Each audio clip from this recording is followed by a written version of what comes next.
Una teología de la familia, 5 siglos de sabiduría bíblica para la vida familiar. Una publicación de Chapel Library en colaboración con Publicaciones Aquila y el Centro Nacional para la Integración de Familias e Iglesias. Editado por Jeff Pollard y Scotty Brown. Si descuidamos esto, arruinamos todo. ¿Qué podemos lograr nosotros para reformar una congregación si todo el trabajo tenemos que hacerlo solos y las cabezas de familia no cumplen las obligaciones que les corresponden? Si la obra del ministro comienza algún bien en alguna alma de una familia, el hecho de que dicha familia sea indiferente, mundana y no ore, lo apagará o dificultará en gran manera. En cambio, si podemos conseguir que los que gobiernan a su familia cumplan su parte, haciéndose cargo de la obra donde nosotros la dejamos y prestan su ayuda, ¿cuánto bien puede resultar? Por lo tanto, les ruego que hagan todo lo que pueden para promover el cumplimiento de esto, si anhelan la verdadera reforma y el bienestar de sus parroquias. Richard Baxter en El Pastor Reformado.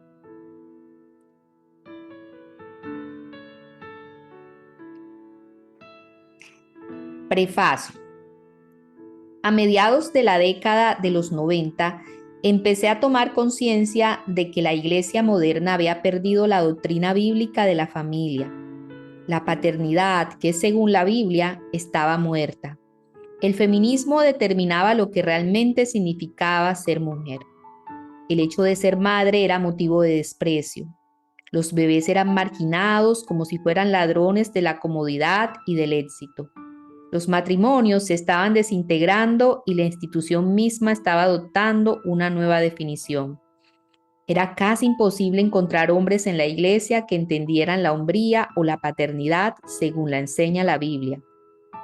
En Norteamérica, millones de niños han sido abortados desde 1973. El siglo XX fue malo para la familia.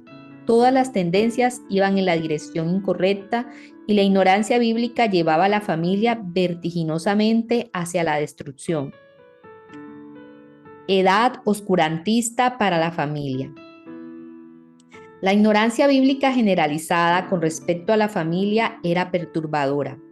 A la vez, llegaban los ataques implacables de la revolución sexual, el feminismo radical, el movimiento de control de natalidad, concubinatos, programas de ayuda, especialmente para familias con niños dependientes, homosexualidad, neomalthusianismo, o sea, la teoría de que la población crece más que los recursos, la educación pública atea y la pornografía. La más profunda edad oscura de la familia parecía imposible de revertir. Comencé a creer que la iglesia de Cristo seguiría su descenso en espiral a menos que recobráramos 3 cosas: el evangelio auténtico, la palabra de Dios en la iglesia y la vida familiar bíblica. Mientras tanto, Jeff Pollard hacía algo al respecto. Estaba trabajando hasta tarde en la noche para documentar una teología correcta de la familia. Reunió estas doctrinas de una manera organizada para el ministerio de Chapel Library. Quien conozca a Jeff Pollard por algún tiempo sabe que los últimos 12 años de su vida se definen por su ministerio en Mount Zion Bible Church y un cronograma riguroso para producir periódicamente Free Grace Broadcaster, una colección de sermones y artículos de siglos pasados centrados en Cristo, que ahora se publica también en español bajo el título Portavoz de la Gracia. Todo se trata de recuperar la sana doctrina y las prácticas bíblicas. Jeff Pollard ha producido docenas de folletos sobre temas como el Evangelio, el pecado, el arrepentimiento, el Espíritu Santo, la sangre de Cristo, la justificación, la santificación, los pecados secretos y muchos otros temas de vital importancia. A través de su trabajo en Chapel Library, contamos con una abundancia de recursos doctrinales que son distribuidos alrededor del mundo. Los organizó en orden para cubrir los vacíos, curar las heridas y pasar a la próxima generación un legado vivificante. Trabajó durante más de 10 años para identificar a los grandes autores y escritos del pasado que pueden dar respuesta a los problemas de la actualidad. Se adentró en el pasado, volvió a las eras en que se entendía mucho mejor el concepto de la familia centrado en Cristo. Ha rescatado la doctrina encerrada en los cofres de tesoros literarios del pasado. Doy gracias porque también hizo esto para la doctrina bíblica de la familia. ¿Qué dice la Biblia acerca de la familia? Hay quienes afirman que la Biblia no dice mucho acerca de la familia, especialmente en el Nuevo Testamento. Esta opinión es generalizada, pero al contrario, la Biblia contiene una doctrina abundante sobre la familia. El presente libro contiene algunos elementos que por largo tiempo fueron olvidados de esta doctrina. Tenemos que recuperar la convicción de que el propósito de Dios para la familia y sus instrucciones para ella constituyen un aspecto vital de la vida en la actualidad. Tenemos que confirmar en nuestra generación que Dios creó a la familia como un elemento muy importante en el cumplimiento de su propósito eterno. Primero, Dios creó a la familia para dar estructura y orden a los seres humanos, los cuales hizo a su imagen y semejanza. Segundo, la familia es la institución encargada de enseñar y preparar a los hijos para las iglesias, comunidades, culturas y naciones. Tercero, Dios creó a la familia con el fin de pasar el evangelio de una generación a otra. Por último, Dios diseñó a la familia para hacer una demostración viva de diversos aspectos de la gloria del evangelio y también personificar las verdades bíblicas. Por esto es que Dios ha ordenado que la familia sea la fuente de la cultura. Es el primer lugar sobre la tierra donde aparece la cultura y es formativa para todas las demás. Historia redentora. No es accidental que toda la historia de redención se exprese en términos de la familia. La Biblia comienza con el matrimonio de Adán y Eva, Génesis 2, del 20 al 24, y termina con la cena de las bodas del Cordero, donde la esposa, la iglesia, se casa con su esposo. Apocalipsis 19, del 7 al 9. La historia del amor de Cristo por su iglesia se ilustra con la figura de un esposo salvando a una esposa, dando su vida por ella, amándola, santificándola y glorificándola. El apóstol Pablo presenta este cuadro cuando ordena a los esposos que amen a sus esposas como Cristo amó la iglesia y se dio a sí mismo por ella. Pablo subraya que el amor que Cristo demostró en la redención de los pecadores es el modelo de la manera como los maridos deben amar a sus esposas. Aunque el marido no puede salvar el alma de su esposa, su vida con ella es un cuadro de la redención que se encuentra en Cristo. No solo los matrimonios pintan un cuadro del Evangelio de la gracia de Dios sobre la tierra, sino también las relaciones entre hijos y sus padres. Dios es el Padre, Juan 14:10, Efesios 4:6, Filipenses 2:11, Colosenses 1:19, Primera de Pedro 1:2. Su familia es unida. Deuteronomio 6, del 1 al 9, Mateo 28:19, Juan 15:26, Gálatas 3:20, Primera de Juan 5:7. Tiene un hijo. Juan 3, del 16 al 17, Primera de Corintios 1:3, Efesios 1:3, Colosenses 1:3, Hebreos 1, del 1 al 2, Primera de Pedro 1:3. Y tiene hijos nacidos del Espíritu.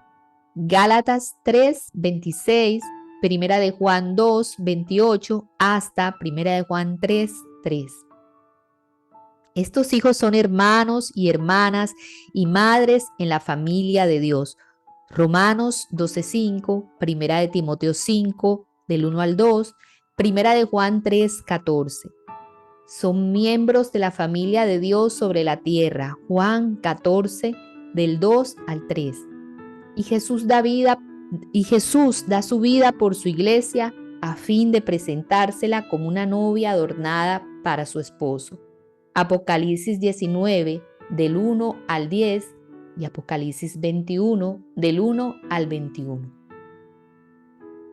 Inmediatamente después de que Dios creara los cielos y la tierra, creó un esposo y una esposa terrenales. Génesis 2, del 20 al 24. Instruyó al esposo y a su esposa, a quienes había creado, que fueran fructíferos y se multiplicaran, generando así más familias. Génesis 1, del 27 al 28. Las relaciones entre las personas de la Trinidad son una analogía de las relaciones familiares. La actividad de pacto entre el Padre, el Hijo y el Espíritu Santo es la raíz de la que brota el pacto de redención, trayendo a hijos desobedientes de regreso a un Padre amante y misericordioso. Los miembros de la familia celestial traen a hijos e hijas para que tengan comunión con los miembros de la deidad y unos con otros. Están trayendo muchos hijos a la gloria. Hebreos 2:10.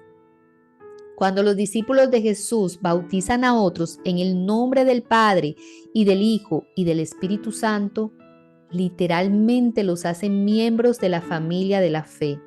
Cuando adoptamos el nombre de Cristo al bautizarnos, estamos siendo recibidos en una familia nueva. Cuando Dios hace algo maravilloso. Cuando Dios hace algo maravilloso en el mundo, a menudo lo hace usando una familia. Cuando Dios creó el universo en toda su gloria, Él, su Hijo y su Espíritu se pusieron a trabajar alegremente creando todo lo que existe. Proverbios 8 y Juan 1:1. Cuando Dios quiso cuidar el jardín del Edén y sojuzgar la tierra, instruyó a una familia compuesta por Adán y Eva para que enseñoreara sobre ella. Génesis 1:28. Cuando Dios quiso preservar de la destrucción a su simiente justa, a la vez que cumplía su castigo contra un mundo pecaminoso, eligió a Noé y a su familia para preservar el linaje humano que permanece hasta este día. Génesis del 8 al 10.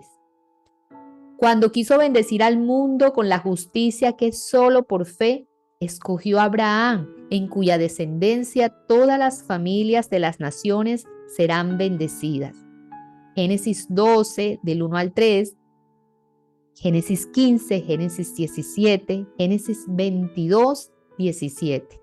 Habacuc 2, 4, Gálatas 3, del 7 al 8. Romanos 3, del 21 al 26 y el verso 30. Romanos 4, del 1 al 4 y Romanos 5, 1. Cuando Dios quiso dar salvación a la humanidad, envió a su Hijo unigénito y su Hijo creó una familia, la familia de Dios. Gálatas 6:10.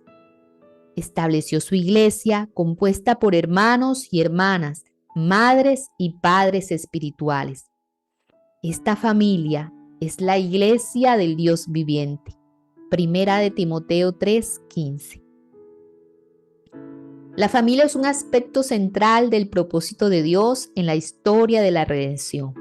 Los padres de familia que enseñan a sus familias las Sagradas Escrituras son una parte importante del plan de Dios para salvar a los perdidos en cumplimiento del pacto con Abraham y la Gran Comisión. Predican el Evangelio a sus familias y dan a conocer todo el consejo de Dios a sus hijos al criarlos en disciplina y amonestación del Señor. Efesios 6, del 1 al 4, Deuteronomio 6, del 1 al 9, Deuteronomio 11, del 18 al 21. Reforma de la familia. En la actualidad necesitamos una reforma de la familia, o más bien una reforma de la vida familiar bíblica. La reforma protestante incluyó una reforma o transformación de la familia y más adelante, entre los puritanos sucesores de los reformadores, porque Juan Calvino fue primero y ante todo un pastor cuya predicación era expositiva, Aplicaba las escrituras a cada aspecto de la vida, incluyendo a la familia. Pero esa reforma no murió con Calvino, porque los sucesores de los reformadores la continuaron y continúa hasta hoy. La mayoría de los autores presentados en esta obra son de la época de la Reforma de la familia, que tuvo lugar durante la época de la Reforma y de los puritanos. Durante la Reforma protestante se examinaron numerosos aspectos teológicos y prácticos de la vida, corrigiéndolos en concordancia con las Escrituras. Así como la doctrina de la salvación fue reformada durante el siglo XVI, también lo fue el matrimonio, el lugar del varón, de la mujer, del padre y de la madre de familia, la educación de los hijos, la fertilidad y casi todas las áreas que se relacionan con la vida familiar. Juan Calvino nunca escribió un libro específicamente sobre la familia, pero a través de sus sermones, comentarios, escritos sistemáticos y las ordenanzas de Ginebra, encendió una reforma familiar que sigue ardiendo, como lo hace notar John White Jr. Juan Calvino transformó la teología occidental y la ley sobre el sexo, el matrimonio y la vida familiar.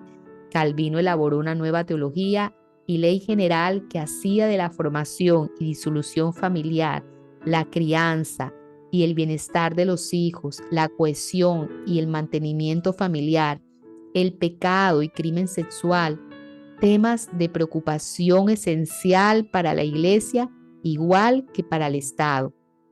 Organizó el consistorio y el concilio de Ginebra, de modo que fuera una alianza nueva y creativa para guiar y gobernar la reforma de la esfera doméstica íntima. Dios lo nombró para ser el promotor de una reestructuración masiva de la institución más fundamental de la sociedad, la familia. La instrucción de Calvino sobre la familia no solo era extensa, sino amplia en su alcance, incluyendo casi todas las áreas de la vida familiar. Como no lo hiciera ningún otro reformador, Calvino proveyó la precisión exegética que definió los términos para una visión bíblica de la vida familiar. Con una claridad cristalina explicó los detalles acerca de cómo la familia había cambiado la verdad de Dios por una mentira. Es impresionante notar los medios sencillos que Dios usó para generar esta reforma familiar. Fue orientada doctrinalmente y surgió de la tierra fértil de una visión de la majestad de Dios, el reconocimiento de la infalibilidad y suficiencia de las Escrituras. Un cuidado pastoral práctico y tierno, una devoción por la predicación expositiva y la transformación real de aquellos que estaban reformando sus vidas, conformándolas a las enseñanzas de la palabra. La reforma familiar en Ginebra necesita ser comprendida en el siglo XIX, en el siglo XXI, porque nos presenta una visión bíblica para la vida familiar y nos recuerda la agitación social que acompaña la reforma pública de la familia.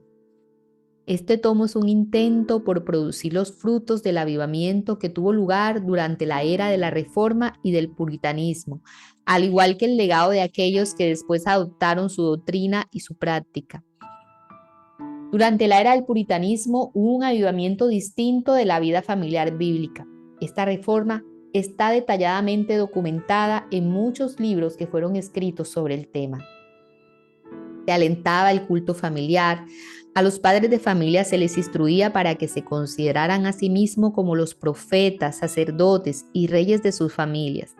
Las esposas eran exhortadas a ser mujeres al estilo de Tito II y Proverbios 31. Los hijos eran llamados a honrar a sus padres, de modo que la fragancia de una vida familiar hermosa impregnó toda Inglaterra y Europa. Atacada desde el principio.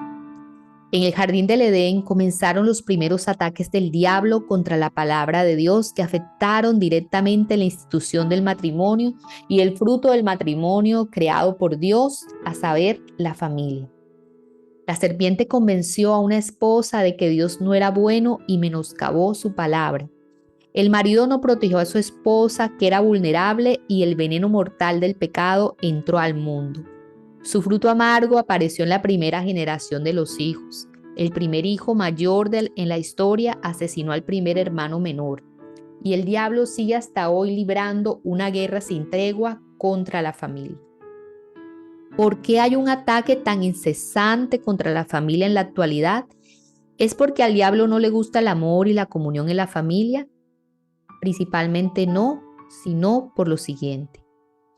Odio contra el Evangelio. El diablo odia a la familia porque odia el Evangelio de Jesucristo. Un matrimonio estropeado proyecta un evangelio estropeado. Un marido sin amor y egoísta declara una fe sin amor y mentiras acerca del amor de Cristo por la iglesia. Una esposa no sumisa representa la falsedad de una iglesia antinomiana. Un hijo rebelde refleja a un hijo rebelde de Dios. El diablo está en misión, empeñado en destruir la gloria de Dios y su reino eterno donde quiera que exista. Por ello apunta al blanco más importante, el Evangelio.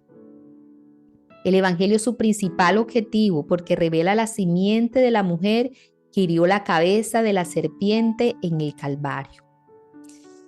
La iglesia es más saludable cuando prospera la vida familiar bíblica. Además, el mundo es bendecido cuando los padres de familia asumen su posición de pastor de la familia.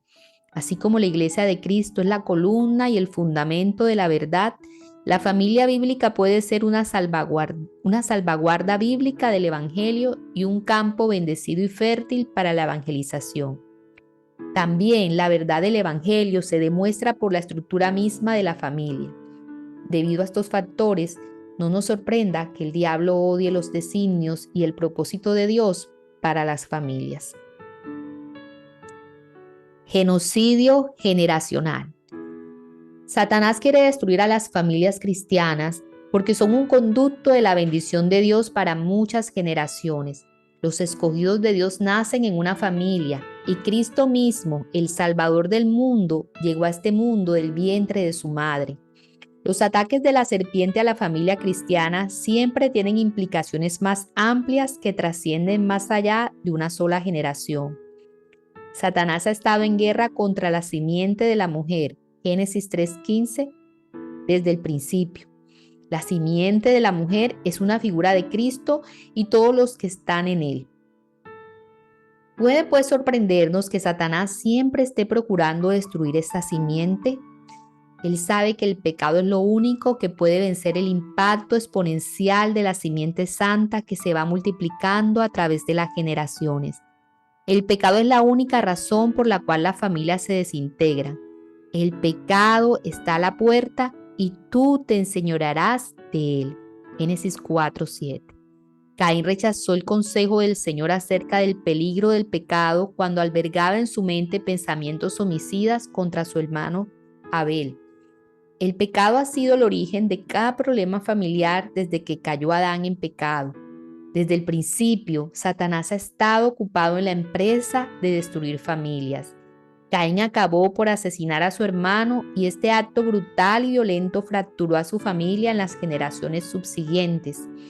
El pecado se interpone en el camino de las bendiciones que Dios ha ordenado para las familias de las naciones sobre la tierra. Este ataque a la familia central en la guerra de Lucifer contra la humanidad. Es una guerra global transgeneracional contra la simiente de la mujer. En su intento por borrar el conocimiento de Dios de una generación a la otra, Satanás ataca las instituciones formativas de Dios, la iglesia y la familia. Estos ataques van en aumento cada día. Se requiere una respuesta. A medida que las culturas progresan de un ciclo moral a otro, ocurren cambios que exigen una respuesta bíblica. A menudo se levantan movimientos que intentan rescatar los valores que se están perdiendo. Estos movimientos reaccionarios con frecuencia son vehementes, pero por lo general se caracterizan por respuestas públicas por medio de publicaciones. A medida que la cultura colapsa, los escritores toman su pluma como arma para dar la alarma. Son reaccionarios, a menudo son perturbadores. Una manera de identificar la degradación cultural en un área en particular es que se empieza a ver una ola de publicaciones sobre el tema que no se veía desde hacía muchos años. Cuando está sucediendo un cambio importante, la gente lo hace tema de sus escritos y de sus conversaciones. Al encontrarnos en un periodo de la historia cuando la familia es atacada por todos los costados, hemos visto un aumento en las publicaciones sobre la familia. Durante muchos años hubo muy poca actividad, pero en las últimas 2 décadas ha aumentado dramáticamente. Doy gracias a Jeff Pollard, quien tomó sus armas de guerra para salir a la batalla. En este libro se declaran cosas hermosas, son señalizaciones en las sendas antiguas. Jeremías 6:16. Esta obra está dedicada a la preservación de esas señalizaciones en el camino del rey. El movimiento histórico. Presentamos esta obra en un momento cuando muchas personas en las culturas del mundo han dejado de lado los mandatos y los modelos santos para la vida familiar, tal como lo revelan las escrituras, mandatos que una vez obedecieron con fidelidad. Si uno habla públicamente sobre estos temas citando la Biblia, verá que son ampliamente rechazados. Muchos aborrecen de corazón las cosas hermosas que Dios ha ordenado para la vida familiar. El mismo diablo aborrece las cosas hermosas, pero nunca podrá destruirlas. Las puertas del Hades, del infierno, no prevalecerán. Mateo 16:18. Contra la hermosura y la bondad de los designios de Dios para la iglesia y para la familia. Pero yo y mi casa. Josué retó con valentía al pueblo de Israel a ser fiel al Dios que los había librado de la esclavitud de Egipto. Y si mal os parece servir a Jehová, escogeos hoy a quien sirváis, si a los dioses a quienes sirvieron vuestros padres cuando estuvieron al otro lado del río, o a los dioses de los amorreos en cuya tierra habitáis. Pero yo y mi casa serviremos a Jehová. Josué 24:15. Josué les instó a tomar una decisión que determinaría qué camino tomarían en la vida. Muchos han sido valientes y hecho suya la heroica declaración de Josué. Pero yo y mi casa serviremos a Jehová, solo para luego descubrir que no saben cómo hacerlo ni cómo se manifiesta. La voz de cristianos fieles que nos han precedido nos puede ayudar en ambos casos.